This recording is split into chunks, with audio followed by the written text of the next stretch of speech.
ఇవన్నిటిని కూడా రైతులు వ్యతిరేకించి 13 నెలలు రోడ్ల మీద కూర్చొని ఆ రిఫార్మ్స్ రాకుండా ఆపినారు సార్. ఆ స్కీమ్లలో పార్టిసిపేట్ చేయడానికే మేము రైతు డిస్కౌంట్ పెడుతున్నాం అంటున్నారు తప్పితే ఇంకోటి కాదు సార్. ఇది జీవో నుండే చదువుతున్నాను సార్ నేను, వేరే ఏం కాదు. సో వారు మాటలలో చెప్పేది వేరే ఉన్నది, కాగితంలో చెప్పేది వేరే ఉన్నది సార్.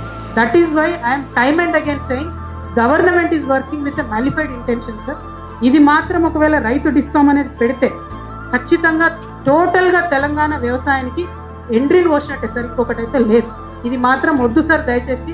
రైతులకు ఇష్టం లేదు, రైతులు మిమ్మల్ని అడగలేదు, లేనిపోని రిఫార్మ్స్ తీసుకొచ్చి కాల్పులు జరిగిన బషీరాబాద్లో అటువంటి పరిస్థితిని దయచేసి కొని తెచ్చుకోవద్దు.